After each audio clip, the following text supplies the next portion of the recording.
Welcome back, everyone. This is episode 2 of Breaking the Trance.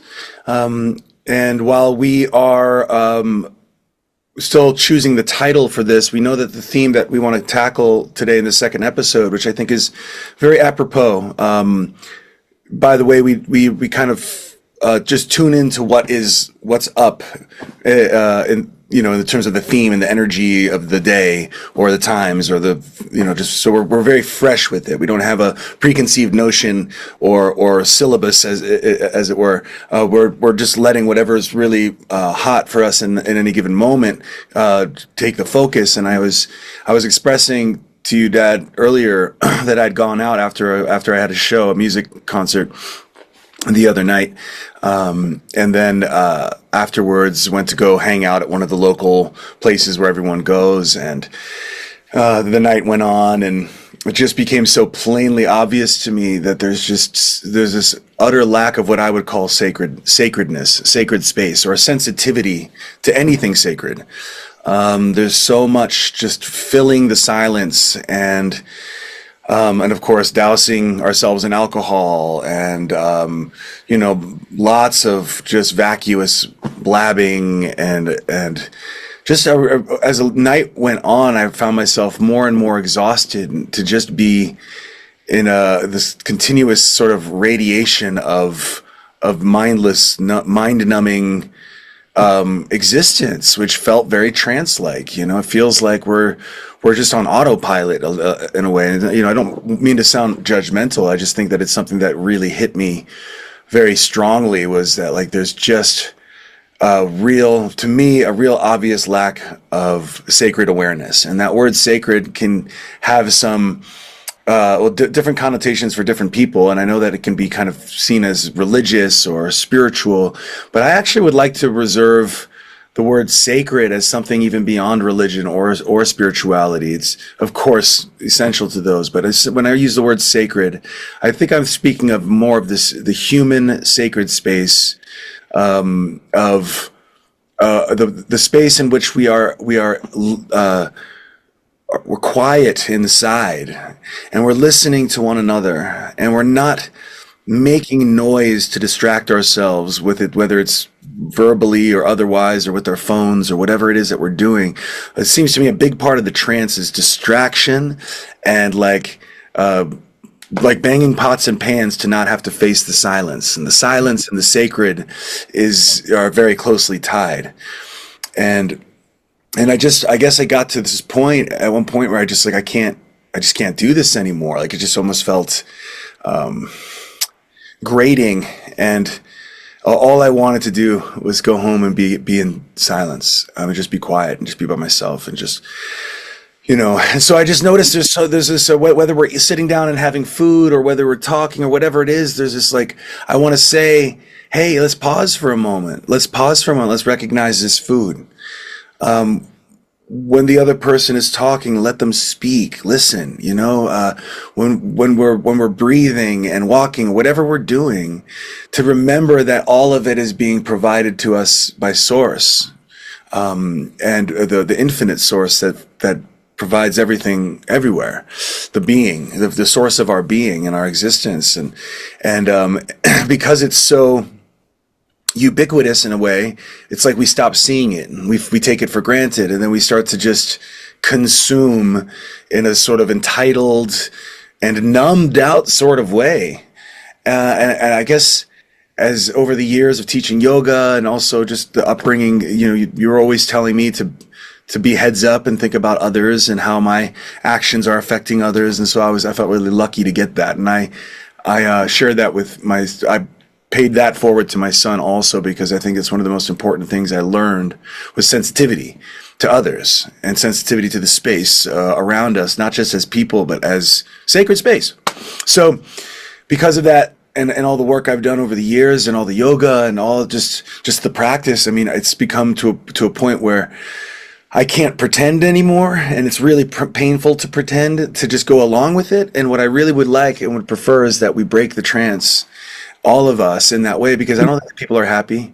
I think that's basically what I'm picking up. There's a lot of people, even if they're going rah rah rah and laughing really hard and throwing back drinks and whatever, which I have no judgment about.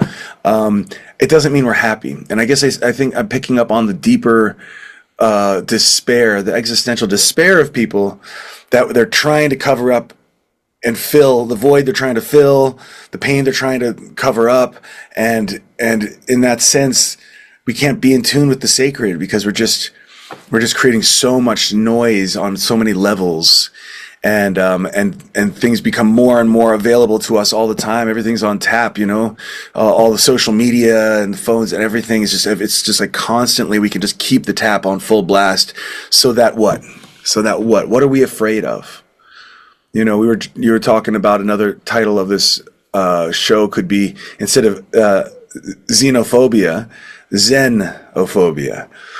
And maybe maybe this will be like the prerequisite for that one. But I want to say, I think there's something in us that's afraid of silence. I think there's something in us that does not want to get humble, in the sense of recognizing that there's something higher sourcing us all the time. And I wonder if there's some deep, deep guilt in there too, just like a deep unspoken feeling of like, knowing on some level we're trampling on sacred ground. Anywhere we go. It doesn't matter where we are. There's no place that isn't sacred ground. So I was just really feeling that. And then just really quickly, I'll say that I was talking to my son last night. We talked for about 3 hours, and we were talking about this. I was telling him about my experience, and he was talking about what it's like with his peers and his generation, and and expressing the same sort of deep concern for where this is all going, and so when we're talking about breaking the trance, I feel like it's a very appropriate second episode to do after introducing what a source cast is and what source media is, and welcome you into this space where we can go anywhere. I think this just when I was talking about this with you, Dad, and then you just said, hey, well, what do you think about talking about that? I was like, absolutely, yes, that's what I want to do. I want to talk about this, and I've wanted to talk about it for a long time, because if we denormalize the state of the culture, this is how I'll wrap up before I handing the baton to you.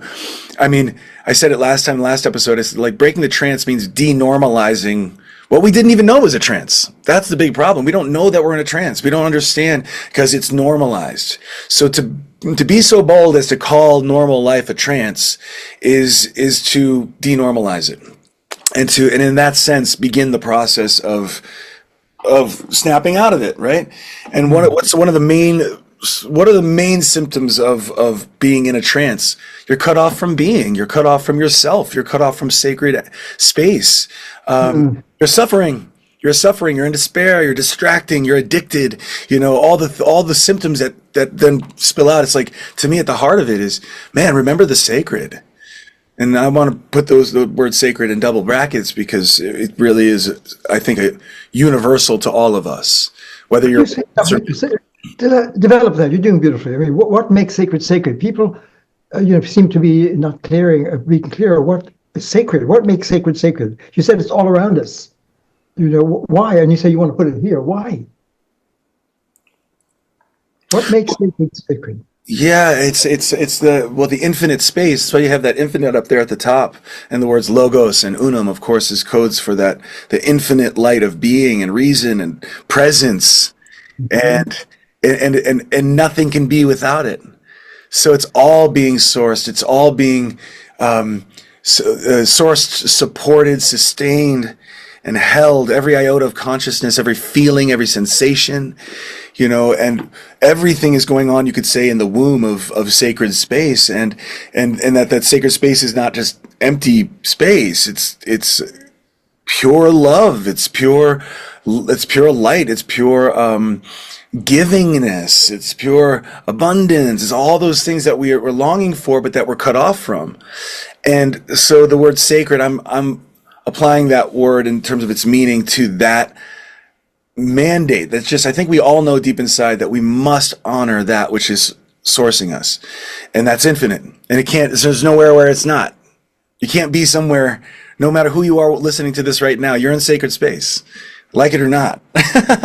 And Because the infinite, which is infinite unity, and that's unknown pluribus, the entire universe of being is the Logos, whatever name you use for the infinite first, whether it's Allah, Yahweh, Brahman, Tao, Om, unified field, Geist, whatever name you use for the sacred, it's being. And when you said presence, you can't make it stuff. You can't put it here and make it into an entity.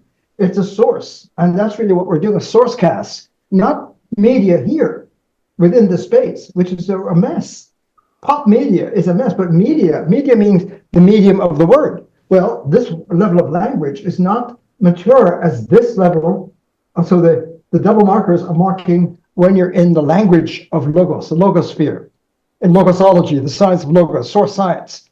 This is a place of deep science that all great minds and scriptures are alluding to and trying to call this out. We didn't have it clearly marked with the notation, say, oh, this is where we seem to be, the software that's making our lives, and we're here, and we're entranced, we're addicted, we can't see it. This is pre-conscious, and our consciousness is in here, and we're therefore in a trance, and we're all in Transylvania, and we need to now break the trance, and that's really what this is about. So what not media here can't do it. This story of this hologram can't be presented in this medium or this level of language and literacy, but there's a deeper level of language.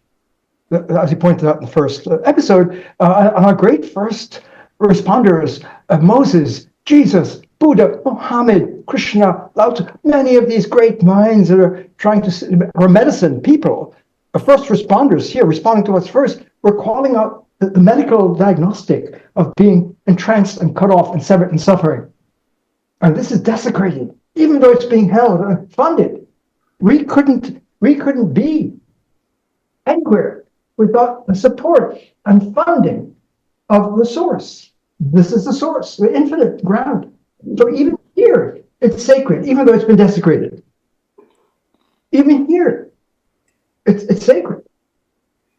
So that every word here, every X has a deeper source meaning. every I, every person. Every I, yes, is an I am. And therefore, every I is already surrounded. That's almost a universal symbol of source science. Every X is X. Every X is X. And breaking this trance, breaking this software of culture. And that's to call it software. And the great teachers didn't have a way to call that out.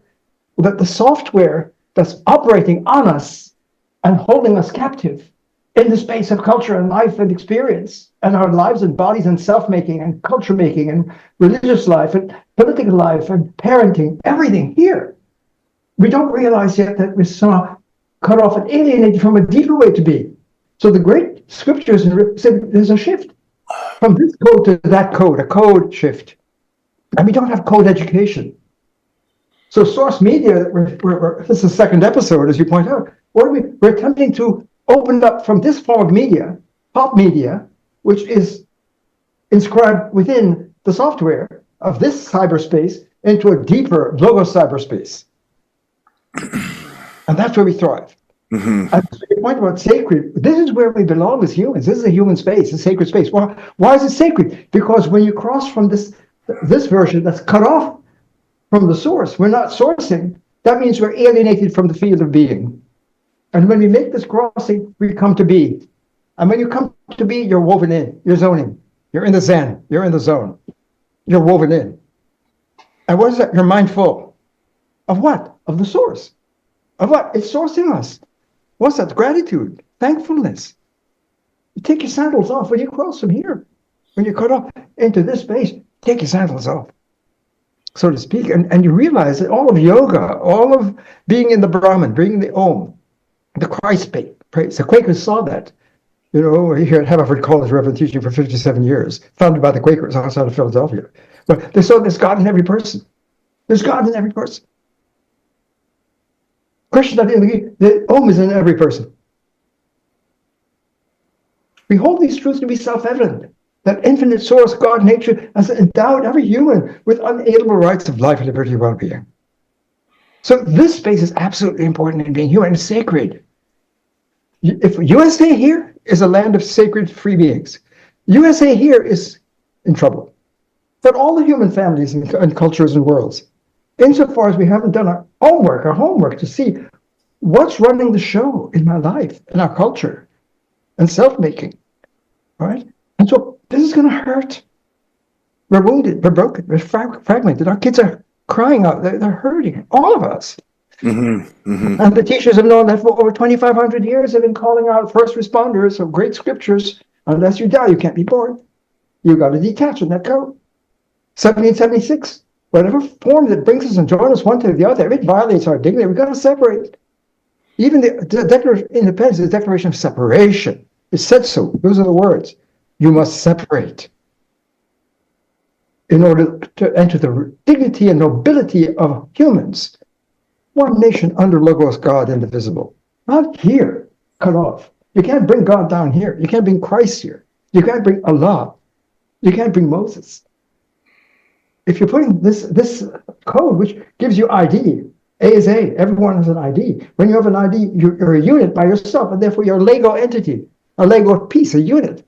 And the great teachers know, no, you're not a Lego. There are no Lego pieces in the universe. We make them, but they're not real.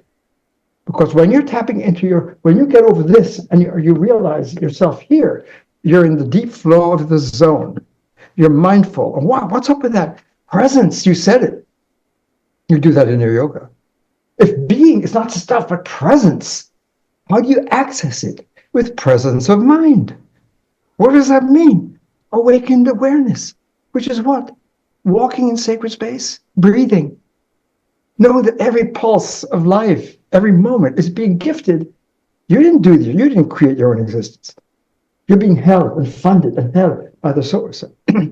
When you break the trance and realize, wow, and make this crossing from desecration to sacred. So that's a way of putting it.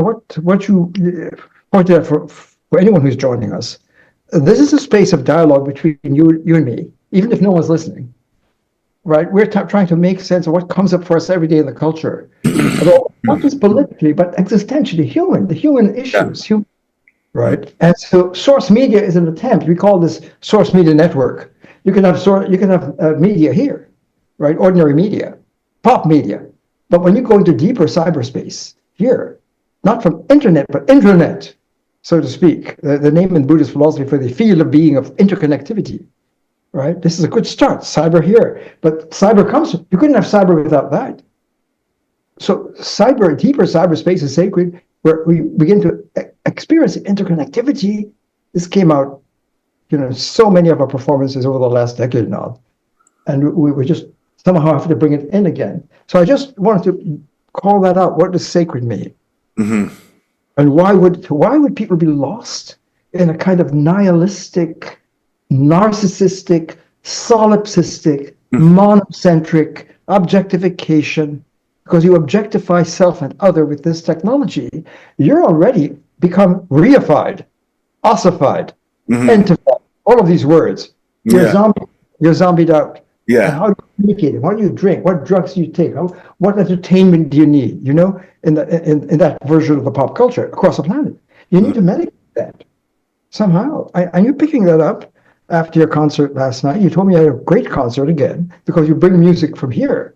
You go to whatever gigs you do in whatever situations, pubs or restaurants, they love it because they feel the vibes of source music. And you need to have ears to hear it, right? To hear the sounds of silence, the language of presence. See, that's the very important thing about all this is that the media is not just what's coming off of your screen at you. Your mind is part of the media. So, source media involves you, the viewer, all of us, to be mindful, to be able to break the trance is the essence of being mindful, to see your seeing, to mind your minding, to realize you've been making yourself and buying into by default from the time you were really young that you're a Lego piece, you're a Lego human, so to speak. You may as well be just like a Lego amongst 9 billion other Legos walking around trying to get theirs, And you mentioned the word narcissist too. I mean, narcissistic, I know that word gets used so much these days, and good ways and bad ways, but I mean there is an inherent self-absorption. I don't want to call it like self-centered even. That almost sounds so much too willful. It's almost like a default. We just get absorbed inside of our of all of our interests and what we think we want and what we're feeling we lack and our stories and everything. It literally just almost like absorbs us into ourselves to where we lose that sensitivity to sacred space. We become our Lego identities. We buy into that. And I know I'm getting really deep here, but I mean, it's essential to understanding that our lack, when I was speaking about just the lack of sacredness the other night, I'm not putting anyone down. It's more like, this is so sad. You know, it's so obviously that we're hurting and we're craving something, whether it's to drink more, or it's sex, or it's craving yourself. You're craving yourself. What you're really doing is you're craving sacred space. You're craving sacred you, which you can't have if you can't mind your minding and see that you've been deeply programmed. Not just with the content, and it's not just the content of whatever ideology or religion or culture you're in. Deeper than that still. The thing that has all cultures across the globe, as wildly different as they all are, there's something all in common, and that's that A is A, that objectifying, turning yourself into an object, buying into you're an object. That's the zombie. The zombie is that self. And it sucks the life out of us, and it can suck the life out of the room, and it can create violence, and it can create, discord of all kinds, and it does. Self-destruction, other destruction, all that. That's all. We know that sacred space is not being honored. For example, when there's war breaking out and one country is invading another, or one religion is committing genocide on another, we know that that's not sacred. It all comes back to this. So you may not be a violent person, but you may be very well deeply entrenched in the same thing that's causing all the disarray on the planet. And so when I said xenophobia, one of your terms that you coined, not xeno, zen, Z-E-N, ophobia. Which is mindfulness. Yeah, which is mindful. Yeah. There's something about this move that is deeply scary at first. Like it's actually thrilling and it's exciting and it's liberating, but there's a willfulness to stay in our suffering. There's a willfulness. So I almost felt like I might have triggered some people, because I felt like I was trying to bring that. Last night with the group. A few nights ago when I went out, and I kind of called it out at one point in a very gentle way, but I just pointed out that we were having food, and that it was, it's like, hey, this is a moment. Let's have a moment to honor it, And I felt more of a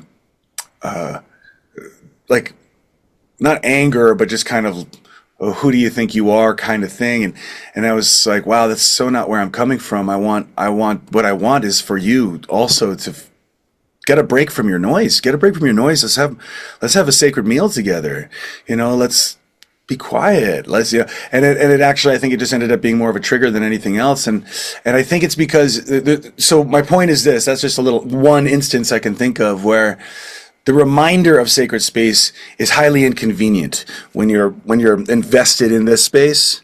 When you don't want to see that there's a trance, and somebody comes along and says, hey, you're in a trance, it's going to be a little jarring, So I think there's a deep phobia to getting humble in that sense, So it's like I call it the internal bow. You don't have to literally bow, but the posture inside where you're recognizing there's something higher at all times, and something's sourcing us and supporting us, and to move through the world in that way. And that when you're encountering another being, human or otherwise, to have that sense of honor and respect for one another. We're not going to get there if we don't break the trance. If we can't see that we're in a trance and that we're in a kind of zombie state that we've normalized, and that we're desensitized to the sacred, we're not going to be able to really love one another or ever arrive in a place, into the promised land, as we've referred to it.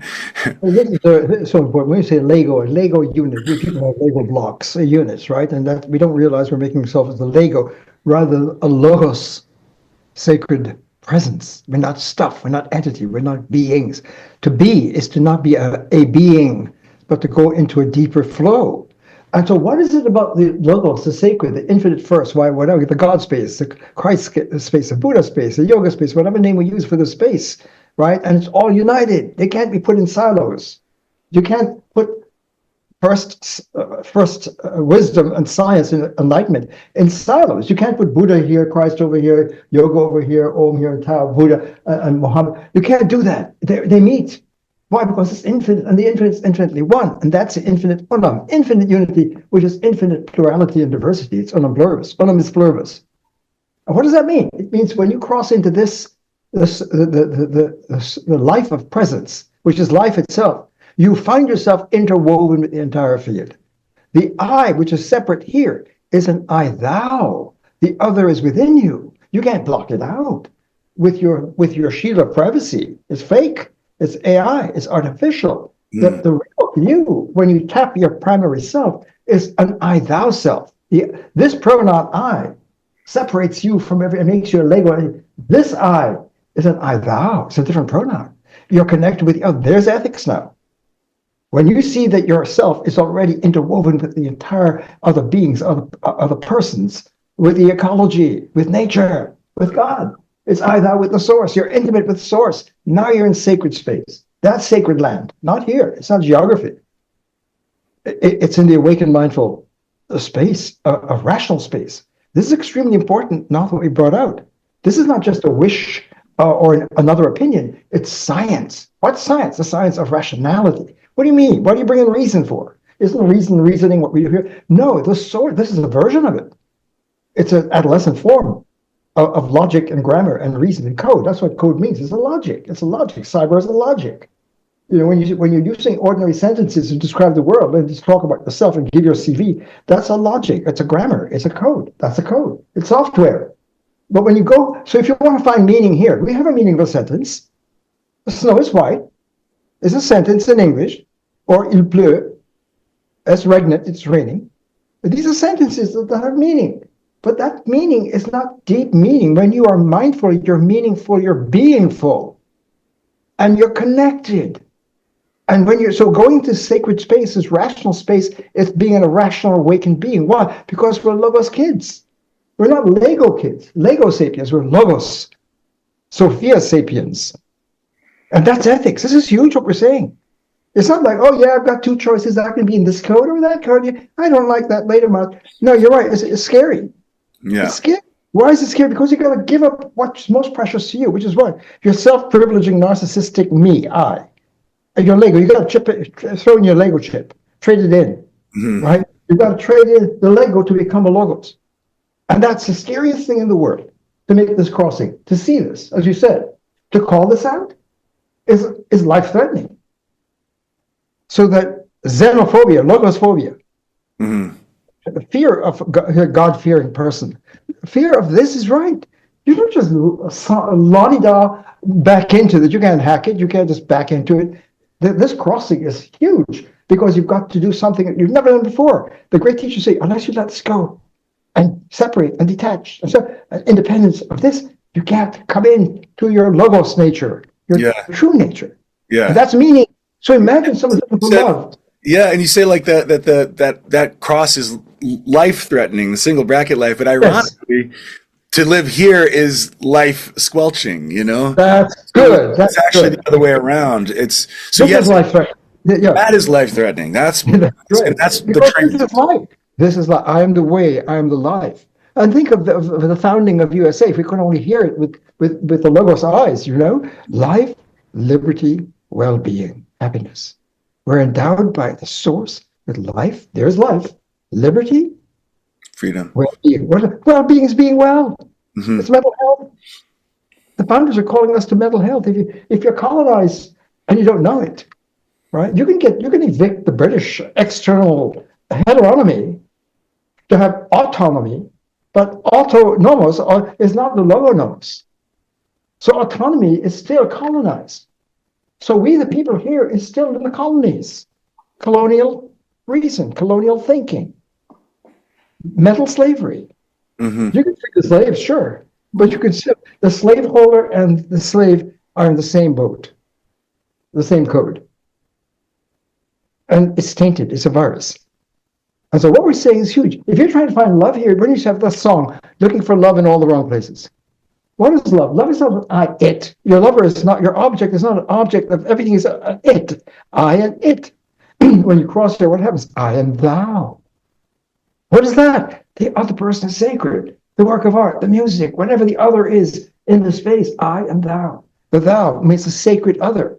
And you can't split from it. You can't break it. So what? You got to tend to it. To tend to yourself is to tend to the other, to tend to the other. And that's ethics. That's the pulse of ethics. This is huge what we're saying. Ethics is not following certain rules. Ethics is being a mindful, free agent in the Logos law, the Buddha Dharma, the Christ ethics. Love one another. Where did that come from? Jesus didn't make it up. He's a great, he's the Son of God, so it must be. No. It's not true because he's the Son of God. We're all children of God. Right? It's true because Logos is real.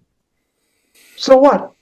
The source of all being is infinite presence. So what? It's infinitely one. So what? We're all woven together. So what? I, thou, ethics, nature, not just other persons, other creatures, and yourself too. Don't be here. You're violating yourself. If you're here, you're violating you.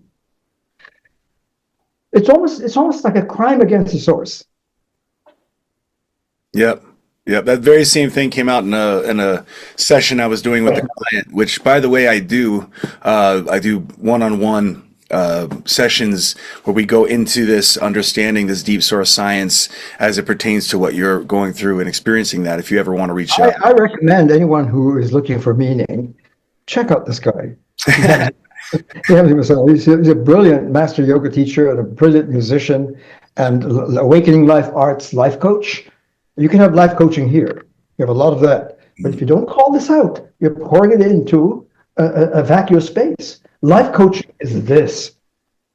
And you should just have sessions with Näthan. I'll put a link down below. How about that? Commercial. I just did a commercial. Yeah, it's a commercial. But that very point came out that you were saying about when you're in that single bracket space, you're not being your true self. It's kind of like a crime against source when you're against yourself. That's what I'm saying. To do that to yourself is to do that to the field, to source. So it's not like it's in a way you could say everyone wins if we dare to break the trance. Everyone wins because there is something that has to be let go of, and it is something that's intimidating, if not daunting or scary even about it. But I just don't want to diminish in one little tiny bit how amazingly liberating and freeing it is to break free of that very thing that we're so attached to. You've ever known somebody, or maybe you yourself, and I know we got to wrap up here, but I'll just say, you might have even with yourself or seen with somebody else in your life that they're almost seem more comfortable with the pain, more comfortable with being upset, more likely to go into negativity or why things are wrong. And so why that doesn't feel good. Why are you doing it? Well, we get addicted to it. We actually literally get a lot of people, different stages of our life, we're just different people. We can get really addicted to our suffering. That's the crazy thing. We get addicted to ourselves, So to dare to just see that that's going on in itself is a major step towards true life and true happiness. And there's a humbling in that. There's a humbling when we can realize that I too can be an unsacred person and I'm doing it a lot, and oh my goodness, and to really see, wow, there is sacred space, and like, wow, get humble a little bit, I think that's a big part of this journey, and to get humble is actually ironically to rise into your higher self, where we are much more happy and free, and able to be in the life that we keep on trying to piece our life together down in that single bracket space. Well, I want some of this and some of this and some of this, and if I get all those things, the money, the partner, the home, the then I can piece together my happiness. Because we don't stop and go, wait, who's doing that?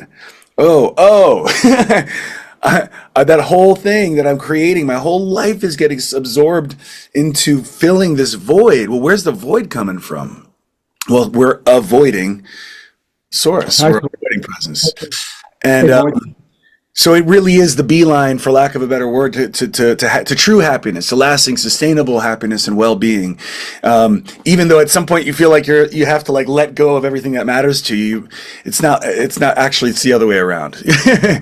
So I'd like to talk about that because people are sure. scared if I let go of this version of myself, I'm negating and obliterating my family, my relationship, my house, my professions. No, on the contrary, when you realize that you're say you're a physician or a teacher or a lover or a parent, and you begin to let go of this, you become a true parent.